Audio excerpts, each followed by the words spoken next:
Hello students, आपका अपने channel SR success towards में स्वागत है। हम पढ़ रहे हैं चैप्टर 8 डी तथा F ब्लॉक के तत्व।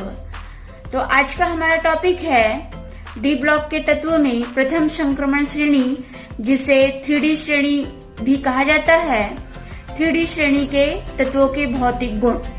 तो आज हम प्रथम संक्रमण श्रेणी या 3D श्रेणी के तत्वों के भौतिक गुणों को समझेंगे। तो आज के टॉपिक को समझने के लिए और इसे इजी बनाने के लिए मैं सीमा मैम के साथ वीडियो के अंत तक बने रहिए, ताकि आज के टॉपिक को समझने में आपको आसानी हो। तो चलिए आज की क्लास स्टार्ट करते हैं। तो प्रथम संक्रमण श्रेणी या 3D श्रेणी के तत्वों के भौतिक गुण। फर्स्ट, धात्विक लक्षण। जैसा कि हमने पिछले कक्षा में पढ़े हैं कि जो संक्रमण तत्व होते हैं ये धात्विक लक्षण प्रदर्शित करते हैं, मतलब इनमें धातु के जैसा लक्षण होता है। चूंकि 3D संक्रमण श्रेणी के तत्व ये भी धातु ही होते हैं, जो सभी तत्व हैं, जो डी ब्लॉक के तत्व हैं, ये धातु होते हैं। हम अभी 3D श्रेणी के तत्वों को समझ रहे हैं। सभी 3D श्रेणी के तत्व भी धातु होते हैं। इनका उच्च घनत्व होता है, उच्च तनन सामर्थ्य, आघात वर्धनीयता होता है, और ये विद्युत और ऊष्मा के अच्छे चालक होते हैं, और इनमें विशिष्ट धात्विक चमक होती है। जो 3D श्रेणी के तत्व हैं, ये 3 प्रकार के क्रिस्टल जालक बनाते हैं। फर्स्ट, घनी निविड़ संकुलन। सेकंड, अंतः केंद्रित घनी। और थर्ड, षटकोणीय निविड़तम संकुलन। इसका कारण क्या है? चूंकि सभी जो 3D श्रेणी के तत्व हैं या पूरे डी ब्लॉक के तत्व हैं, ये धात्विक गुण प्रदर्शित करते हैं। तो ये जो धात्विक गुण है, चूंकि हम अभी 3D श्रेणी की बात कर रहे हैं, तो 3D श्रेणी के तत्वों के बारे में हमने अभी पढ़ा कि ये सभी संक्रमण तत्व धातु होते हैं और इनमें ये धात्विक लक्षण पाए जाते हैं।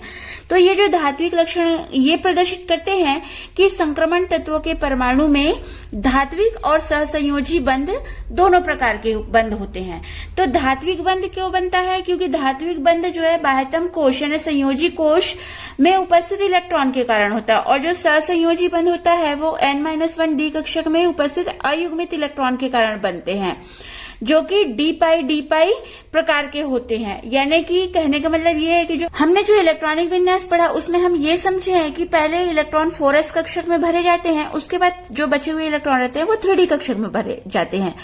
तो यहाँ पर जो धात्विक बंध होता है, संयोजी कोश यानी कि 4s के कक्षक में इलेक्ट्रॉन है, उसकी उपस्थिति के कारण वहां पर धात्विक बंध बनता है। और यदि सहसंयोजी बंध बनना है तो वहां पर N-1D कक्षक रहता है, यानी कि 3D कक्षक। तो उसमें उपस्थित अयुग्मित इलेक्ट्रॉन के कारण सहसंयोजी बंध बनते हैं। अब हमें यहाँ पर यह ध्यान रखना है कि जिस तत्व में जितने अधिक अयुग्मित इलेक्ट्रॉन होंगे उतने ही सहसंयोजी प्रकृति अधिक होगी, यानी कि वो अधिक कठोर होंगे। जैसा कि हमको यहाँ पर प्रदर्शित है कि स्कैंडियम से लेकर के मैग्नीज तक के जो धातु है इनकी कठोरता बढ़ती है। क्यों? क्योंकि इसमें जैसा हम देख रहे हैं स्कैंडियम में यहाँ पर ऊपर में ब्रैकेट में दिया हुआ है, तो ये अयुग्मित इलेक्ट्रॉनों की संख्या दी हुई है। तो यहाँ पर जो स्कैंडियम है इसमें 1 अयुग्मित इलेक्ट्रॉन, टाइटेनियम में 2 अयुग्मित इलेक्ट्रॉन, वेनेडियम में 3 अयुग्मित इलेक्ट्रॉन, क्रोमियम और मैग्नीज में 5-5 अयुग्मित इलेक्ट्रॉन। तो यहाँ पर स्कैंडियम से लेकर के मैग्नीज तक के कठोरता बढ़ती है, क्योंकि इसमें अयुग्मित इलेक्ट्रॉन की संख्या बढ़ रही है। लेकिन आयरन से लेकर के जिंक तक के कठोरता घटती है। क्यों? क्योंकि आयरन में अयुग्मित इलेक्ट्रॉन की संख्या 4, कोबाल्ट में 3, निकिल में 2, कॉपर में 1 और जिंक में 0 अयुग्मित इलेक्ट्रॉन होते हैं। इसलिए जिस तत्व में जितने अधिक अयुग्मित इलेक्ट्रॉन होंगे उनमें सहसंयोजी की प्रकृति उतनी ही अधिक होगी। तो यहाँ पर जैसा हम देखें कि यहाँ स्कैंडियम से लेकर के मैग्नीज तक के अयुग्मित इलेक्ट्रॉनों की संख्या बढ़ रही है तो कठोरता बढ़ती है, और आयरन से लेकर के जिंक तक के अयुग्मित इलेक्ट्रॉनों की संख्या घटती है, यानी कि कठोरता घटती है। तो इसलिए यह कहा जाता है कि संक्रमण धातु में जो धात्विक गुण है ये अयुग्मित इलेक्ट्रॉन की संख्या के ऊपर निर्भर करता है। जितने अधिक अयुग्मित इलेक्ट्रॉन होंगे उतना ही अधिक धात्विक गुण होगा। सेकंड, आयनन एंथैल्पी। प्रथम संक्रमण श्रेणी या 3D श्रेणी को हम समझ रहे हैं। इसमें जब हम बाएं से दाएं यानी स्कैंडियम परमाणु क्रमांक 21 से लेकर के जिंक परमाणु क्रमांक 30 तक के बढ़ते हैं तो आयनन एंथैल्पी अनियमित रूप से बढ़ती है। जैसा कि हमको यहाँ पर प्रदर्शित है, स्कैंडियम की आयनीकरण की ऊर्जा 631 किलो जूल मोल इनवर्स और जिंक की आयनीकरण की ऊर्जा 906 किलो जूल मोल इनवर्स होती है। तो यहाँ पर हमको ये समझ में आ रहा है कि स्कैंडियम की आयनीकरण ऊर्जा कम और जिंक की आयनीकरण ऊर्जा अधिक होती है, लेकिन यहाँ पर बीच में अनियमितता होती है, यानी कि स्कैंडियम से आयरन तक के पहले आयनन एंथैल्पी बढ़ती है, इसके बाद आयरन से लेकर के जिंक तक के अनियमित होती है। इसका कारण क्या है? जैसा कि हमने इलेक्ट्रॉनिक विन्यास पढ़े हैं, समझे हैं कि स्कैंडियम का परमाणु क्रमांक 21 होता है, इलेक्ट्रॉनिक विन्यास 3d1 4s2। टाइटेनियम का परमाणु क्रमांक 22, इलेक्ट्रॉनिक विन्यास 3d2 4s2। वेनेडियम का परमाणु क्रमांक 23, इलेक्ट्रॉनिक विन्यास 3d3 4s2। क्रोमियम का परमाणु क्रमांक 24, 3d5 4s1। इस तरीके से इलेक्ट्रॉन भरते जाते हैं। तो यहाँ पर जैसे जैसे परमाणु क्रमांक बढ़ रहा है लेकिन कक्षक उतने ही हैं, इस बात को ध्यान रखना है। कक्षक 3d और 4s है। 4s के कक्षक में 2 इलेक्ट्रॉन भरे जाते हैं और 3d के कक्षक में बचे हुए जो इलेक्ट्रॉन है वो भरे जाते हैं। अब यहाँ पर परमाणु क्रमांक बढ़ रहा है, लेकिन जैसा कि हम ये जो चित्र प्रदर्शित है यहाँ पर यदि हम इसको देखते हैं तो देखो कक्षकों की संख्या यहाँ पर उतनी ही है, 3d 4s 3d 4s 3d 4s 3d 4s। तो इस प्रकार से जो भी 3D श्रेणी के अंतर्गत जो तत्व हैं, इनके कक्षक की संख्या उतनी ही है, लेकिन इलेक्ट्रॉनों की संख्या बढ़ती जा रही है, जिसकी वजह से स्कैंडियम का परमाणु आकार बड़ा रहता है। परमाणु आकार बड़ा होने के कारण जो संयोजी कोश के इलेक्ट्रॉन हैं, ये नाभिकीय आवेश के द्वारा प्रबलता से नहीं झगड़ा होता है, जिसकी वजह से स्कैंडियम के इलेक्ट्रॉन को निकालने के लिए कम ऊर्जा की आवश्यकता होती है। लेकिन इसके विपरीत जो जिंक होता है, जिंक की परमाणु त्रिज्या कम हो जाती है। क्यों? क्योंकि देखिए यहाँ पर जैसे चित्र प्रदर्शित है, हमको जिंक का यहाँ पर 3d और 4s कक्षक, स्कैंडियम में भी 3d कक्षक और 4s के कक्षक थे, लेकिन वहां पर 4s में 2 इलेक्ट्रॉन और 3d में 1 इलेक्ट्रॉन था, जिसकी वजह से स्कैंडियम का परमाणु आकार बड़ा होता है। लेकिन यहाँ पर जिंक में यहाँ पर 3d के कक्षक में 10 इलेक्ट्रॉन और 4s के कक्षक में 2 इलेक्ट्रॉन भरेगा, यानी कि यहाँ पर नाभिकीय आवेश बढ़ गया है, जिसकी वजह से जो बाह्यतम कोश होते हैं, इससे नाभिक आवेश से ये खिंचाता है, आकर्षण होता है, जिसकी वजह से इसका आकार छोटा हो जाता है। अब यहाँ पर परमाणु त्रिज्या कम हो गई और नाभिकीय आवेश बढ़ गया और इसमें सभी इलेक्ट्रॉन युग्मित होते हैं, क्योंकि यहाँ पर 3d में 10 और 4s में 2 इलेक्ट्रॉन है, तो सभी इलेक्ट्रॉन युग्मित होने के कारण नाभिकीय आवेश और संयोजी कोश के मध्य आकर्षण बढ़ जाता है, जिससे इलेक्ट्रॉन को मुक्त करने के लिए अधिक ऊर्जा की आवश्यकता होती है। इसी वजह से स्कैंडियम की आयनीकरण की ऊर्जा कम और जिंक की आयनीकरण की ऊर्जा अधिक होती है। अभी हमने कहा कि जो 3D श्रेणी है, इसमें सामान्य रूप से स्कैंडियम से लेकर के आयरन तक के आयनन एंथैल्पी सामान्य रूप से बढ़ती है, फिर अनियमित या स्थिर हो जाती है। इसका कारण क्या है? जो अनियमित परमाणु का आकार है, क्योंकि नाभिकीय आवेश में वृद्धि का प्रभाव जो परिरक्षण प्रभाव की वृद्धि से निरस्त हो जाता है, जिसकी वजह से ये स्कैंडियम से लेकर के आयरन तक की इसकी आयनन एंथैल्पी बढ़ती है। और मैग्नीज की जो आयनन एंथैल्पी होती है ये उच्च होती है। क्यों होती है? क्योंकि इसमें स्थायी अपूर्ण 3D कक्षक होता है। प्रत्येक आवर्त के अंत में परमाणु त्रिज्या में थोड़ी सी वृद्धि होती है। इसका कारण क्या है? इसको हम इलेक्ट्रॉन इलेक्ट्रॉन प्रतिकर्षण के इलेक्ट्रॉनों के युग्मन के आधार पर समझ सकते हैं।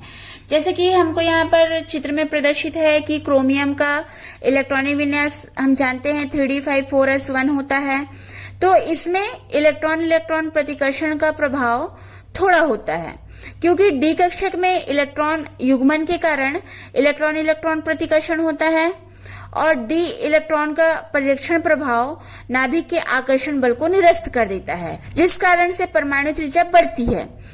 लेकिन आयरन में जो परिरक्षण प्रभाव और नाभिकीय आवेश का प्रभाव दोनों समान होने के कारण मैग्नीज से आयरन तक के, यानी मैग्नीज और आयरन का परमाणु त्रिज्या में कोई परिवर्तन नहीं होता। जैसे हम देख रहे हैं इसमें 126 परमाणु त्रिज्या है, तो यहाँ पर मैग्नीज और आयरन तक के परमाणु त्रिज्या में कोई परिवर्तन नहीं होता। लेकिन जिंक का परमाणु त्रिज्या बढ़ जाती है, 138 हो जाती है।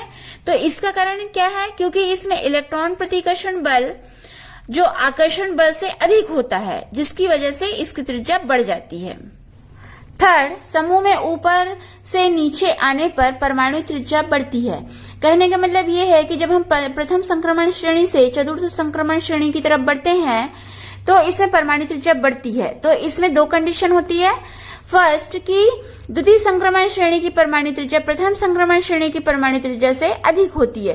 कारण, क्योंकि स्कैंडियम का परमाणु क्रमांक 21 होता है और उस द्वितीय संक्रमण श्रेणी जिसमें तत्व इट्रियम, तो इसका परमाणु क्रमांक 39 होता है। तो यहाँ पर परमाणु क्रमांक बढ़ रहा है, 21 से डायरेक्ट 39 हो रहा है कि कोशों की संख्या बढ़ रही है, इसलिए यहाँ पर परमाणु त्रिज्या बढ़ रही है। लेकिन द्वितीय संक्रमण श्रेणी और तृतीय संक्रमण श्रेणी के परमाणु त्रिज्या लगभग समान होती है, क्योंकि इसमें लेंथेनाइट संकुचन होता है। फोर्थ, गलनांक एवं क्वथनांक। संक्रमण तत्वों के गलनांक और क्वथनांक बहुत अधिक उच्च होते हैं, यानी 1000 डिग्री सेल्सियस से ऊपर होते हैं। इसका कारण क्या है? इसमें दो प्रकार के बंध पाए जाते हैं। जैसा हमने धात्विक लक्षण में पढ़े कि इसमें धात्विक बंध और सहसंयोजी बंध होते हैं। तो जो धात्विक बंध है संयोजी कोश के इलेक्ट्रॉन के साझे से बनता है और सहसंयोजी बंध N-1 डी कक्षक के इलेक्ट्रॉन के साझे से बनता है। तो इसमें दो प्रकार के बंधों का पाया जाना गलनांक और क्वथनांक को उच्च करता है। इसमें जिंक परमाणु क्रमांक 30, इलेक्ट्रॉनिक विन्यास 3d10 4s2, कैडमियम परमाणु क्रमांक 48, इलेक्ट्रॉनिक विन्यास 4d10 5s2, मरकरी परमाणु क्रमांक 80, इलेक्ट्रॉनिक विन्यास 5d10 6s2। तो इनके क्वथनांक कम होते हैं, यानी जिंक, कैडमियम और मरकरी के क्वथनांक कम होते हैं। इसका कारण क्या है? जैसे हमने अभी इलेक्ट्रॉनिक विन्यास देखे, तो इसमें जो इनके कक्षक हैं, डी कक्षक, ये पूरी तरीके से भरे रहते हैं, इसलिए इनके क्वथनांक कम होते हैं। किसी भी संक्रमण श्रेणी में बाएं से दाएं चलने पर गलनांक और क्वथनांक का मान समूह 3 से लेकर के समूह 6 तक बढ़ता है और फिर उसके बाद समूह 12 तक के घटता जाता है। तो जैसा कि हम अभी 3D श्रेणी की बात कर रहे हैं, तो स्कैंडियम से लेकर के, चूंकि स्कैंडियम समूह 3 में आता है और क्रोमियम समूह 6 में आता है, तो समूह 3 से 6 तक, यानी स्कैंडियम से क्रोमियम तक के बढ़ता है। उसके बाद फिर आयरन से लेकर के जिंक तक के घटता है, जिसमें मैग्नीज अपवाद है। इसका कारण क्या है? क्योंकि N-1 डी कक्षक में अयुग्मित इलेक्ट्रॉन की संख्या पहले बढ़ती है और फिर घटते जाती है। ये तो हमने प्रथम संक्रमण श्रेणी की बात की है कि प्रथम संक्रमण श्रेणी में किस तरीके से गलनांक और क्वथनांक उच्च होते हैं। जब प्रथम संक्रमण श्रेणी से चतुर्थ संक्रमण श्रेणी की तरफ बढ़ते हैं, यानी कि समूह में जब हम ऊपर से नीचे की तरफ आते हैं, तो क्वथनांक और गलनांक बढ़ते हैं। यानी कि जो प्रथम संक्रमण श्रेणी के तत्वों के गलनांक और क्वथनांक है, ये द्वितीय और तृतीय संक्रमण श्रेणी के तत्वों के गलनांक से कम होते हैं। इसका कारण क्या है? क्योंकि अंतर परमाणविक बल ऊपर से नीचे आने पर प्रबल होते जाते हैं। मतलब कि जो द्वितीय और तृतीय संक्रमण श्रेणी के अंतर परमाणविक बल हैं, वो अधिक होते हैं और प्रथम संक्रमण श्रेणी के तत्वों के अंतर परमाणविक बल कम होते हैं, जिसकी वजह से समूह में ऊपर से नीचे आने पर गलनांक और क्वथनांक बढ़ते हैं। फिफ्थ, घनत्व। प्रथम संक्रमण श्रेणी के तत्वों के घनत्व स्कैंडियम से जिंक तक के बढ़ते क्रम में होते हैं। इसका कारण क्या है कि श्रेणी में परमाणविक त्रिज्याएं नाभिकीय आवेश में वृद्धि के साथ घटती है।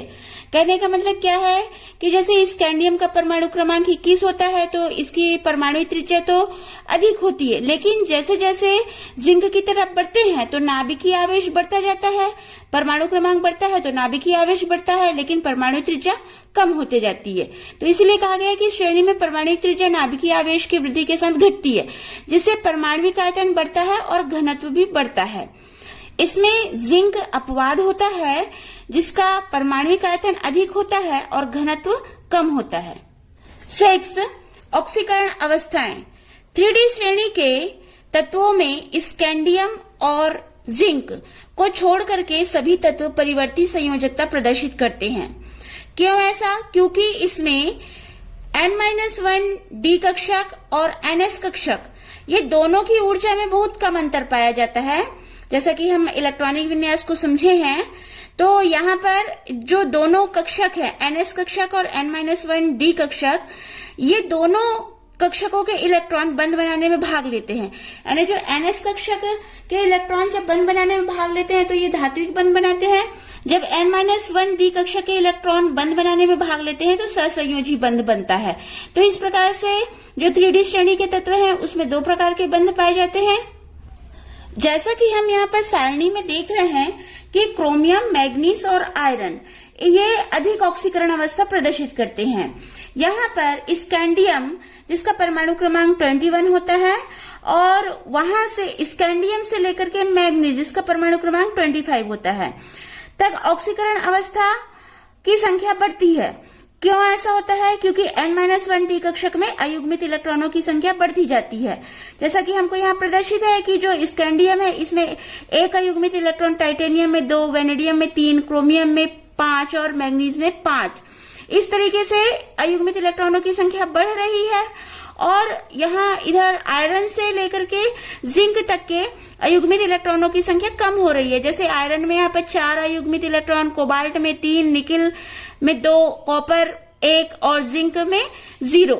इसमें अयुग्मित इलेक्ट्रॉन की संख्या कम हो रही है।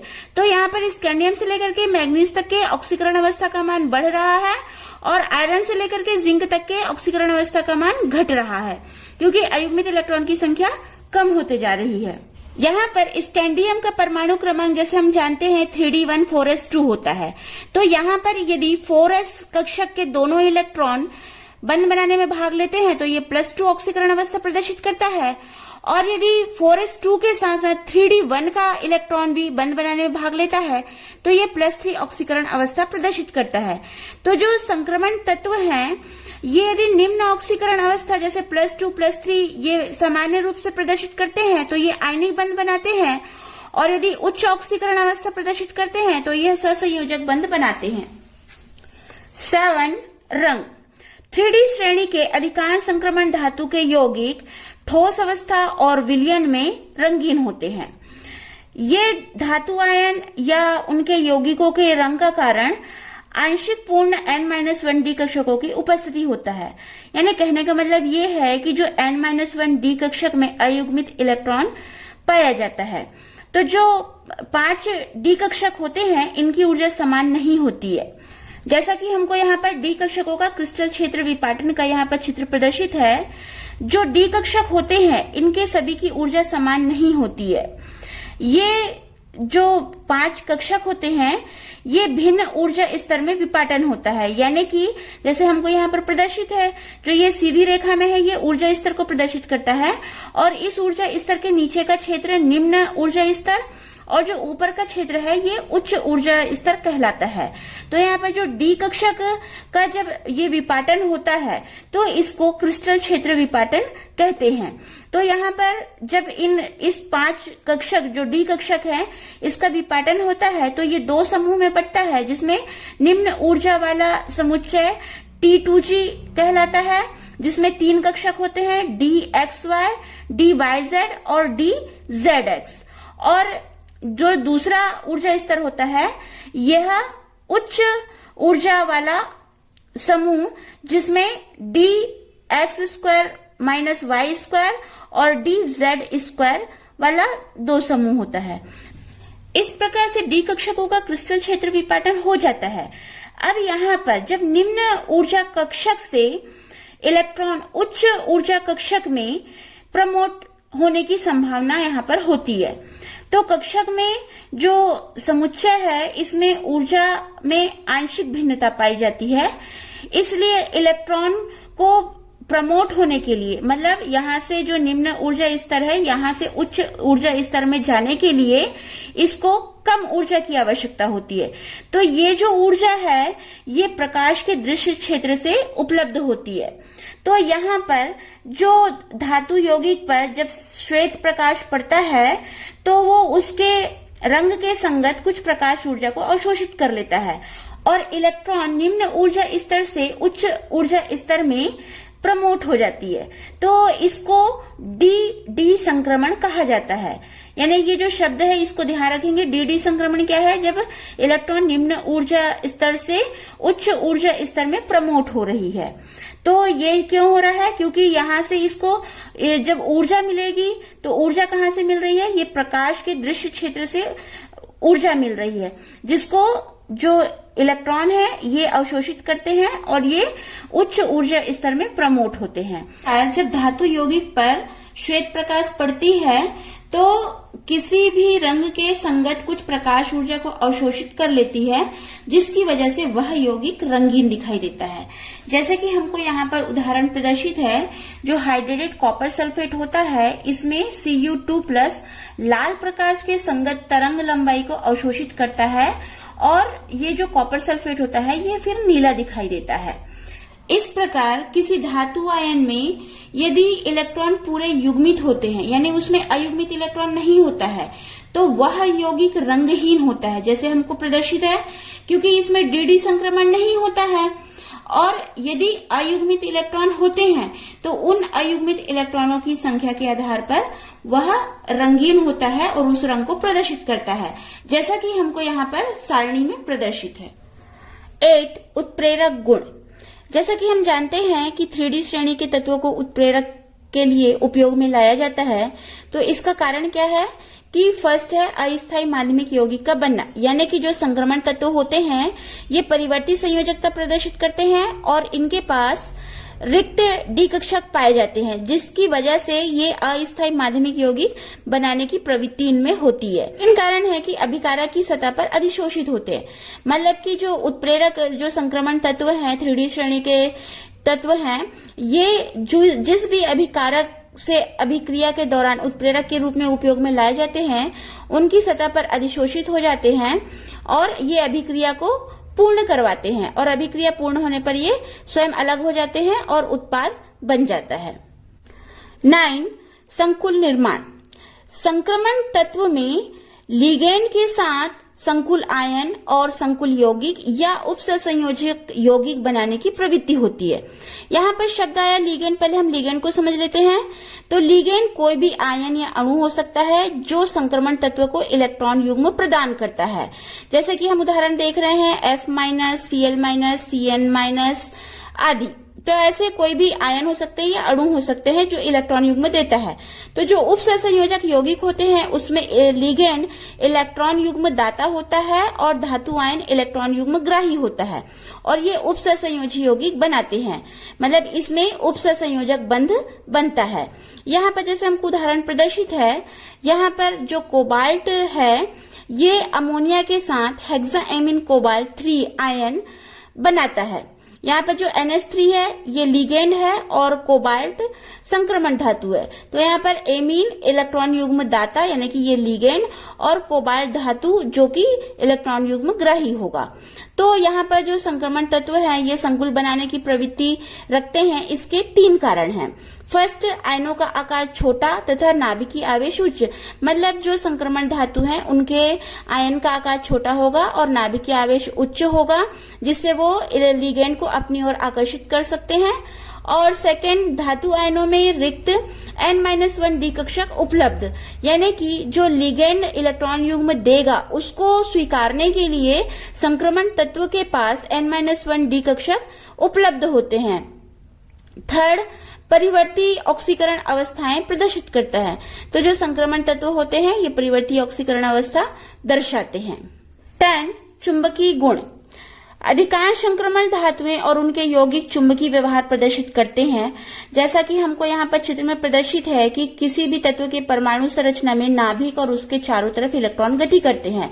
तो यहाँ पर इलेक्ट्रॉन एक आवेशित कण होता है जो कि अपने कक्षक में गति तो करता ही है, साथ में अपने इस स्थान पर भी चक्रण गति करता है। तो कक्षीय गति करने और चक्रण गति करने के कारण इसमें चुंबकीय क्षेत्र निर्मित हो जाता है।